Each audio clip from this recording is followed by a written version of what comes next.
HLB가 통과가 될 것으로 예상이 됩니다라는 이야기가 나오면 가장 강학력 뛸 수 있는 녀석이 누굽니까? HLB 제넥스라는 녀석이래요.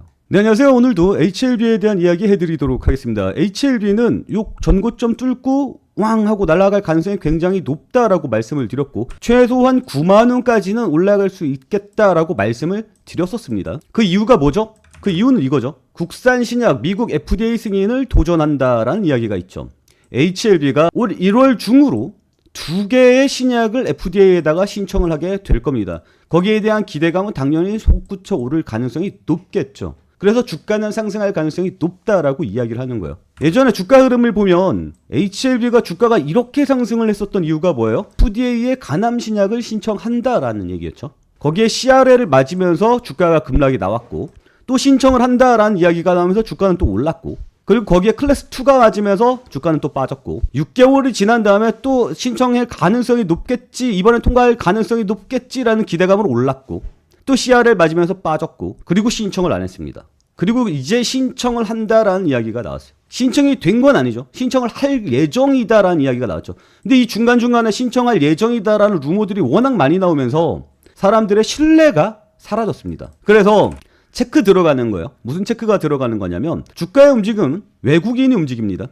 그러니까 개인의 움직임이 이 상승세를 이끌었거든요. 그때 외국인은 오히려 던졌습니다. 왜? 신뢰가 없으니까. 이때 무슨 얘기가 나왔냐면 간암 신약이 효과가 좋아요라는 발표예요. 간암 신약이 효과가 좋아요라는 발표와 함께 개미들이 엄청 달라붙어서 주가를 올렸는데 정작 주가를 이끌어야 될 외국인이 팔았단 말이에요. 그러니까 이거는 진짜 상승이에요? 가짜 상승이에요? 진짜 상승이 아닌 거죠. 내용은 좋지만 진짜 상승은 아닙니다. 왜? 외국인이 들어와야 주가는 상승하는 게 진짜 상승이거든요. 그리고 1월 달에 신청을 하겠습니다라는 이야기를 미리 알고 선점해서 들어온 애들이 있죠. 그리고 주가를 끌어올렸죠.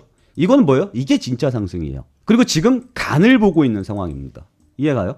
왜 간을 보고 있는 상황입니까? 얘네들이 신청한다 그래놓고 신청을 쭉 안 했거든. 그러니까 진짜 신청을 하는지 안 하는지 봐야지 더 들어올 가능성이 높겠죠. 그럼 이건 왜 들어왔습니까? 테스트를 해보는 거죠. 우리가 주가를 들어올릴 수 있느냐, 그리고 얼만큼 반응을 하느냐, 이걸 보는 거예요. 이해하시죠? 그러면 진짜로 상승하는 건 언제부터 상승을 합니까? 신청했습니다라는 이야기가 나올 때 진짜 상승세가 나올 수 있다. 이렇게 얘기를 하는 겁니다. 여기까지 이해 가시는 분들 화면 2번 톡톡 눌러주시기 바랍니다. 그리고 여기서부터 좀 재밌는 내용이 있는데 뭐냐면 이거예요. HLB 제넥스, 김도연, 김의중 각자 대표가 지분을 확대했다. 책임 경영을 한다. 이들이 지분을 늘렸습니다. 그래서 저는 이 얘기를 책임 경영이라고 생각하기보다는 얘가 여기서 이렇게 강하게 띄워줬잖아요. 뭐 HLB 자회사가 뭐 있겠습니까? HLB죠. 그러니까 HLB 이슈가 긍정적으로 나올 때 주가는 굉장히 강하게 반응을 했단 말이에요. 보이죠? 그러니까 여기에서 저가 매수 들어간 게 아닐까라는 생각을 해요. 이거에서 저는 책임 경영이 아니라 합법적인 주식 투자다라고 이야기를 하지 않았었습니까? 그랬더니 누가 이런 얘기를 하더라고요. 진양군 회장이 예전에 자회사를 매입해 주지 않았냐. 그때 엄청나게 매입을 했었다. 근데 CR을 맞지 않았냐. 그러니까 저가 매수다. 저들이 내부적으로 알고 있다. 이런 얘기는 틀린 얘기다라고 하시는 분이 있는데 얘네들도 정확한 내용은 알 수는 없죠. 근데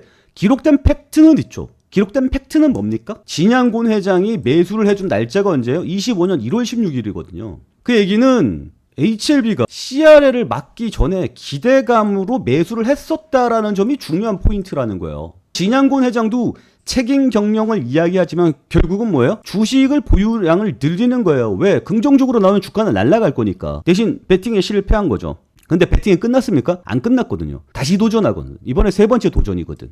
그러니까 주식 배팅의 관점에서 본다면 날짜가 다가오기 전에 내부자의 매수가 들어갔었다라는 거예요. 이 자회사 목록 중에 매수한 자회사 목록 중에 뭐가 있습니까? 지난해 11월부터 HLB 제넥스의 지분을 잇따라 매입하면서라는 내용의 뉴스가 있죠. 진양곤 회장은 HLB 제넥스 지분을 계속 늘려나가고 있었던 상황입니다. 그 얘기는 뭐예요? HLB 제넥스가 HLB 주가가 날라오를 때 훨씬 더 강하게 민감하게 튀어 올라가 줄 가능성이 높다. 이렇게 주식 투자자 입장에서 본다면 그렇게 생각을 해볼 수 있겠죠. 여기까지 동의하시는 분들 화면 2번 톡톡 눌러주시기 바랍니다. 그리고 CRL이 나오기 전에 지분 투자에 들어갔었다라는 내용을 본다면 이번에 1월에 신청이 들어가기 전에 여기서 각자 대표의 지분 투자가 들어왔다라고 보면 되겠죠.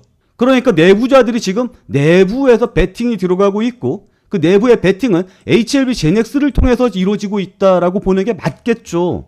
동의하시죠? 그리고 이 HLB 제넥스라는 녀석도 굉장히 재미있는 녀석입니다.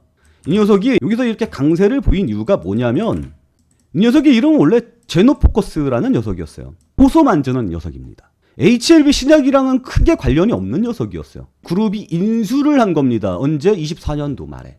그래서 24년도 말에 인수한다는 소식이 들리면서 피인수 소식으로 이렇게 강한 상승세가 나왔던 거고 진양곤 회장이 매수를 더 늘린다라는 이야기 때문에 이렇게 또 상승세가 나와줬다는 거예요. 그러면 우리는 두 가지를 알 수가 있습니다. 첫 번째는 뭡니까? 지금 800억짜리잖아요, 시총이. 가벼운 녀석이니까 자금을 조금만 넣어도 강한 슈팅이 나올 수 있다는 걸 보는 거죠.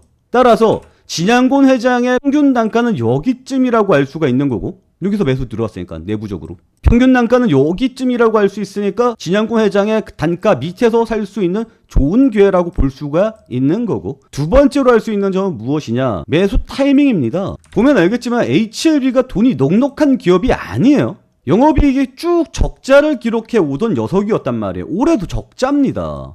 돈이 없는 녀석인데 왜 하필이면 그 시기에 매수를 하게 됐을까?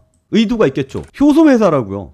HLB의 상승과는 크게 관련이 없는 녀석이라고요. 돈이 없는 와중에 이 녀석을 왜 매수를 했는가? 그리고 주가는 엄청나게 강세를 보였다. 뭔 내용인지 알겠어요? 그러니까 진양곤 회장은 주식 투자자로서의 의도가 있지 않았겠느냐를 보는 거죠. 그러면 이 녀석은 앞으로 어떤 식으로 나올 것 같아요? HLB가 진짜 진퉁으로 이번에 FDA에서 승인 신청을 받아줬고 통과가 되었다. 라면은 HLB 제넥스는 계속해서 이야기가 나올 수밖에 없는 녀석이라는 거죠. 내부자가 이미 매수를 했고 그리고 내부자의 과거 매수 평균 단가가 여기고 흐름 이해가죠.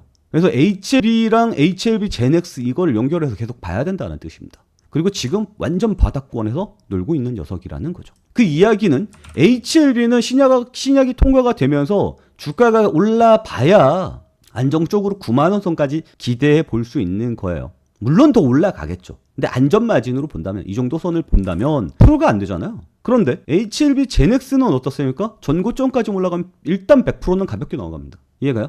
그리고 올라가는 속도가 어마어마하게 빠를 수밖에 없어요. 왜? 시총 자체가 작으니까. 작은 자금으로 퉁치면 쫙 하고 날아가죠. 다시 얘기해서 HLB가 통과가 될 것으로 예상이 됩니다라는 이야기가 나오면 가장 강학력 뛸 수 있는 녀석이 누굽니까? HLB 제넥스라는 녀석이래요.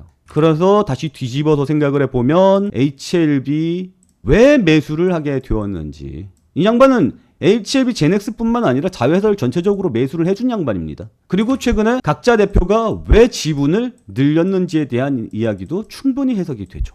사업이랑 크게 연관이 없는 녀석을 끌고 와서 굳이 지분을 늘린다라는 건 다 그만한 이유가 있는 거 아니겠습니까? 얼마 안 남았습니다. 1월 중으로 신청한다 그랬고 1월 말쯤이 아닐까라는 생각이 들어요. 그 얘기는 이제 슬슬 기대감이 몰릴 때가 됐다라는 이야기로 볼 수 있습니다.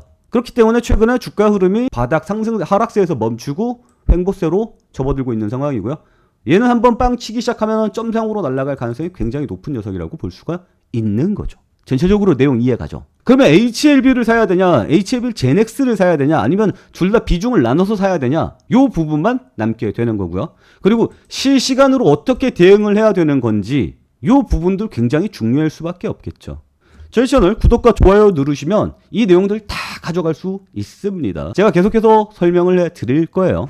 그러니까 구독과 좋아요 눌러주시고요. 저희 채팅방으로 오시면 실시간으로 이런 내용들 다 받아볼 수 있습니다. 저희 채팅방에 오시는 방법은 영상 하단에 영상 설명란을 보시면 저희 채팅방에 오시는 방법이 나와 있습니다. 010-8189-5170 이쪽으로 채팅방이라고 메시지 남겨놓으시면 저희 채팅방 링크 보내드리도록 할 거예요. 지금 HLB 주주분들은 굉장히 마음이 시끄러울 겁니다. 신청한다는 뉴스는 나왔는데 주가는 안 가고 있고 계속 며칠 동안 밀고 있으니까 여기에서 스트레스를 얼마나 받겠어요. 신청한다는 뉴스가 나온 게 오긴데 여기에서 가격 밀리고 올리는 척 하다가 또 밀리고 스트레스 굉장히 많을 겁니다. 그래서 결국 버티지 못하고 던지고 나가는 경향이 강하죠. 그걸 증거적으로 본다면 이걸 볼 수 있습니다. 정작 주가가 상승할 때는 개미들의 물량이 줄어들고 있고 주가가 바닥으로 횡보하고 있을 때는 또 주가가 이렇게 올라가고 있고 우리 개미들은 버티는 힘이 굉장히 약합니다. 그래서 옆에서 버틸 수 있도록 계속해서 조력을 해줘야 됩니다. 제가 그 조력자가 되도록 할 테니까 나는 HLB의 상승세를 끝까지 먹어보고 싶다라고 생각하시는 분들은 저희 채널로 들어오시기 바랍니다. 아시겠죠? 오늘 내용은 여기서 마치도록 할게요.